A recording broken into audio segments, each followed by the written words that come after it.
खास मेहमान हमारे साथ लगातार बने हुए हैं। हिमांशु शुक्ला साहब, आपके पास आना चाहूंगी।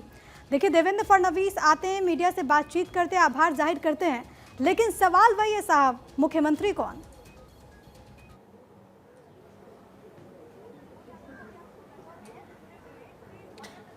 देखिए, ये तो पूर्ण बहुमत से साबित हो गया कि भारतीय जनता पार्टी और एनडीए प्लस की गवर्नमेंट बनने वाली है। अब ये केंद्रीय नेतृत्व का मामला है। जो केंद्रीय नेतृत्व हमारा है, आदरणीय प्रधानमंत्री मोदी जी हैं, राजनाथ जी हैं और सारे केंद्र के बड़े नेता हैं, फडणवीस जी हैं, एनसीपी के बड़े नेता और एकनाथ शिंदे की शिवसेना। नहीं, ये सवाल मैंने इसलिए पूछा क्योंकि सुनेत्रा पवार, एकनाथ शिंदे के बेटे, दोनों ने कह दिया कि अजीत पवार, एक तरफ वो कह रही है सुनेत्रा पवार कि अजीत पवार सीएम बने, एकनाथ शिंदे के बेटे कह रहे हैं कि एकनाथ शिंदे सीएम बने। सीएम कौन दल बनाएगा?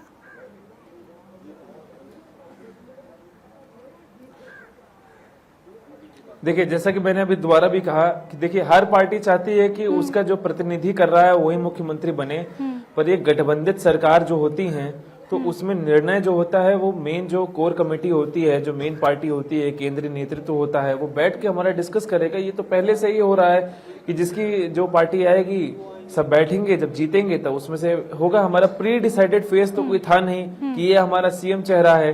तो अब जब चुनाव हो गए हैं तो जल्द ही 1-2 दिन में डिसाइड हो जाएगा और मैं सबसे पहले आपको नहीं बताऊंगा कि मुख्यमंत्री चेहरा कौन है। ठीक है, हम उम्मीद करते हैं कि जल्दी आ जाए। वैभव जी आप पर कई सारे आरोप लगा रहे थे, मैं उस पर भी बातचीत करूंगी, लेकिन और खास मेहमान उनका भी रुख करते हुए स्टूडियो में नागर साहब हमारे साथ मौजूद हैं। नागर साहब, इस पूरी अगर जीत की बात करें, महाराष्ट्र की जीत, बड़े टेक अवेज आपको क्या लगते हैं? और जो 3 अगर की फैक्टर की बात करें, अगर महायुति की बड़ी बढ़त हुई है, वो महायुति जो कि कुछ महीने पहले लोकसभा चुनाव में पीछे बढ़ती हुई नजर आई थी, 17 सीटें सिर्फ जीत पाई थी, इन महीनों में आखिरकार क्या हो गया? देखिए, जब हरियाणा का चुनाव चल रहा था उस दौरान मोदी जी विदर्भ में चुनाव प्रचार कर रहे थे और वहाँ उन्होंने एक बड़ी रैली की जो बंजारा समाज की रैली थी।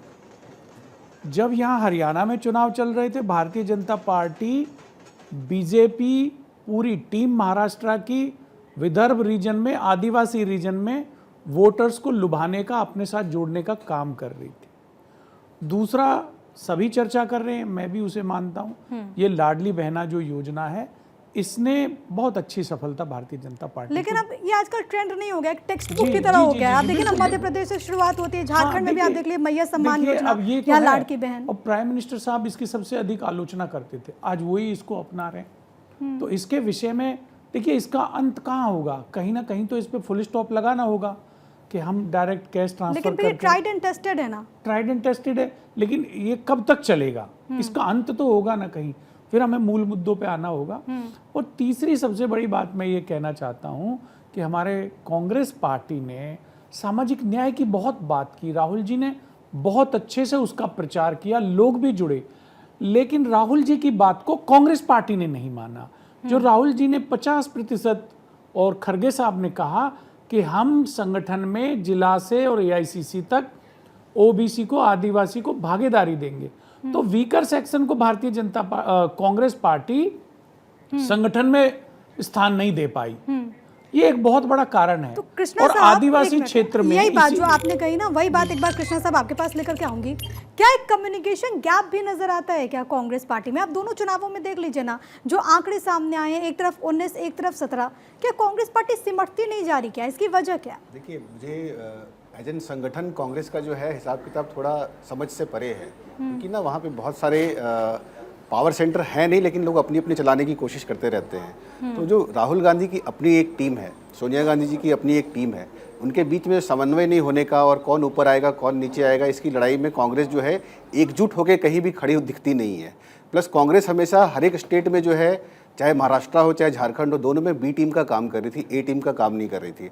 तो कांग्रेस कहने को तो नेशनल लेवल पे सेकंड नंबर की पार्टी जरूर है, पर जब राज्यों का मामला आता है वहाँ आके कांग्रेस जो है हर जगह बी टीम बन के खड़ी जाती है। तो जैसे महाराष्ट्र है, वहाँ पे शरद पवार की पार्टी या उद्धव ठाकरे की पार्टी फ्रंट से लीड कर रहे थे, कांग्रेस कहीं पीछे थी। झारखंड में भी कांग्रेस बिल्कुल पीछे थी, बिल्कुल क्लियर था कि हेमंत सोरेन ही लीड कर रहे हैं, और आप रिजल्ट भी देख रहे हैं कि हेमंत सोरेन ही लीड कर रहे हैं। अभी हिंदुस्तान में क्या होता है ना, हिंदुस्तान में इमोशन बहुत बड़ा फैक्टर है। योजनाएं तो देखिए, मैं नागर जी की बात से बिल्कुल अग्री करता हूँ कि इसका एंड कहाँ है। हरियाणा में तो फ्रंट सीट पर थी जी बिल्कुल फ्रंट सीट पे, लेकिन वो संगठनात्मक तरीके से, उस तरीके से आपने देखा होगा कि अलग अलग लीडर थे जो सीएम बनने की कवायद में खड़े थे, जिसका नुकसान उनको भुगतना पड़ा।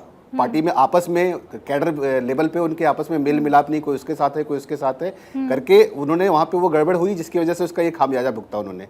अभी आप देखिए हेमंत सोरेन की मैं बात कर रहा था, हेमंत सोरेन का जीत का जो सबसे बड़ा सेहरा है ना, वो उनका जेल जाना है। वो इतना सॉलिड इमोशनल अटैचमेंट जो उन लोगों का, जो उनके कैडर थे या जो भी आदिवासी समाज में जो मैसेज गया, जब वो बाहर आए, जिस तरीके से उस चीज को प्रेजेंट किया गया, कोर्ट ने भी उनको जिस तरीके से छोड़ा, वोट, मतलब आप कह रहे हैं कि एक सिंपैथी हेमंत सोरेन के साथ बिल्कुल, गया। ये बहुत बड़ा झारखंड में बहुत बड़ा फैक्टर है। एक टेक ले ले वैभव साहब, आप दोनों बातें। एक बात तो ये कि क्या कांग्रेस में संगठन के स्तर पर क्या कोई मिसकम्युनिकेशन है, क्या आला कमान कोई और फैसला करता है, नेता उसको धरातल पर क्या नहीं पहुंचा पाते, ये संजय कृष्णा ने एक पॉइंट उठाया। दूसरा पहलू ये कि जिस चीज़ के लिए आप कोसते थे भारतीय जनता पार्टी या सेंट्रल एजेंसीज को, जो आप लोग लगातार आरोप लगाते थे, क्या लगता है कि झारखंड के चुनाव में वही एक कारण रह गया क्या, जो सिंपैथी हेमंत सोरेन के जेल जाने से आप लोगों के पक्ष में आ गया, क्या ऐसा है?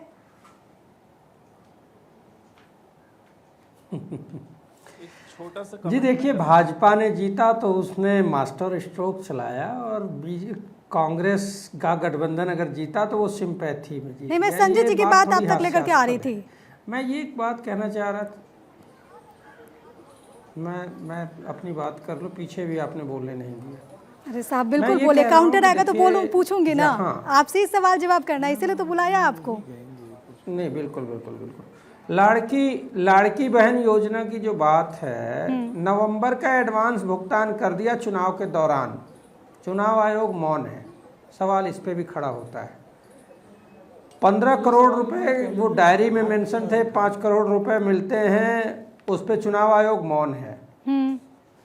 सबसे वरिष्ठ नेता शरद पवार जी के घर, दफ्तर और हेलीकॉप्टर से लेके विपक्ष के सभी नेताओं के जगह छापे पड़ते हैं, तलाशी होती है, लेकिन बीजेपी के नेताओं की नहीं होती है, महायुति के नेताओं की नहीं होती है। यही कारण है कि पैसे चुनाव से एक दिन पहले बांटते हुए पकड़े गए। वो जहां पकड़े गए सिर्फ वहीं नहीं, नोटिस भेज दिया है साहब आप लोगों को, नोटिस भेज दिया है ताबड़ी साहब ने आप लोगों को। तो क्या, अरे नोटिस होता क्या है ना, देखिए एक सिंपल सी बात है कि जो ईमानदार होता है वो सत्यापित करता है कि नहीं हम ईमानदार हैं, और जो चोर होता है ना वो धमकाने का काम करता है, फिर वो नोटिस वापस हो जाए कि मैं कह तो रहा हूँ, माफी मांग लेंगे। मुझे लगता है हिमांशु जी इस पर बेहतर तरीके से जवाब दे पाएंगे। हिमांशु जी एक मिनट, त्रिपाठी साहब जवाब सुन लीजिए। हिमांशु जी मैं बात एक मिनट सर, आप धारा प्रभाव बोलते जाएंगे, बस 30 सेकंड में वैभव जी, सिर्फ एक हिमांशु जी उनको कंप्लीट कर लीजिए। वैभव जी लंबा नहीं, छोटा छोटा सर, टाइम की कमी है। वैभव जी सिर्फ 30 सेकंड में। नहीं, देखिए ऐसा है कि जहां एक तरफ फ्री भी चिल्लाने वाले लोग वही लाडली बहन योजना की बात करते हैं, वो फ्री भी नहीं होता है। अगर प्रधानमंत्री मोदी जी हिंदू मुस्लिम कर दें तो हिंदू मुस्लिम नहीं होता है। पिछले सेगमेंट में आपने बटोगे कटोगे का सवाल किया था, बटोगे कटोगे अगर चला होता तो झारखंड भी जीती होती भाजपा, नहीं चला, इस वजह से ठीक है। यानी कि अगर आप गलत हैं तो मुख्यमंत्री मैया सम्मान योजना क्या था? हिमांशु जी जवाब दीजिए, हिमांशु जी जवाब दीजिए। फ्रीबीज को लेकर के आप लोग सवाल उठाते हैं, लेकिन फिर अगर चुनावी मैदान आया तो आप भी वही करते हैं। हिमांशु जी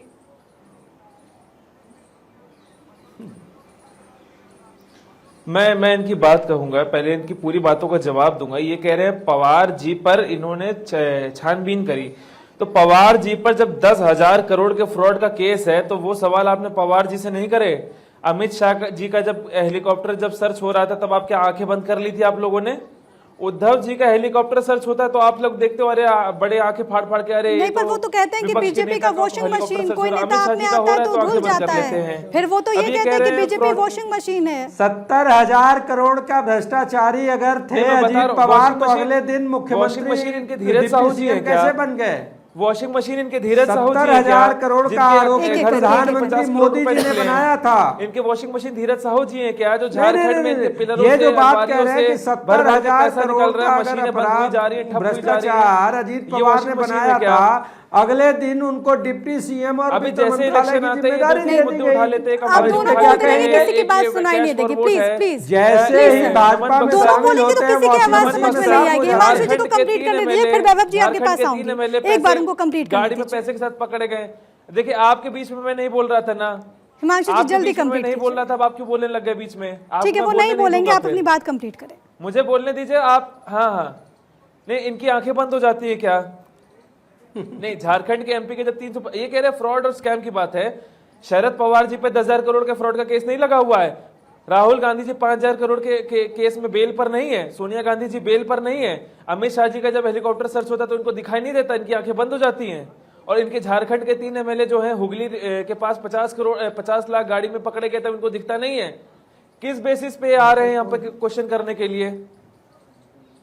उद्धव ठाकरे जो जिनकी पार्टी का नाम है शिवसेना, शिव की सेना, महाराष्ट्र मुस्लिम सेवा संघ कहता है आप हमको 10% जो है आरक्षण दे दीजिए मुस्लिमों को, आरएसएस और वीएचपी के जैसे संगठन को हटा दीजिए और हम जो है महाविकास अघाड़ी को जो है वोट देंगे। जो उनकी विचारधारा का खनन नहीं हो रहा है, इस बात को नहीं दिखता इनको। नहीं, क्या एलिगेशंस शिवसेना तो की फिर अजीत विचारधारा है और पवार क्या पर ये भी लगे मुस्लिम सेवा थे। संघ के साथ जो मिल रहा सवाल है? वो पूछ ऑल रहे हैं इंडिया एलिगेशंस मोर्चा कह रहा तो है कि फिर महाविकास अजीत अघाड़ी को पवार पर वोट ही लगे दीजिए। थे, उनको डिप्टी सीएम बना दिया गया। यही तो विपक्ष आपसे पूछता है। तमाम राजनीतिक मेहमान हमारे साथ लगातार बने हुए हैं।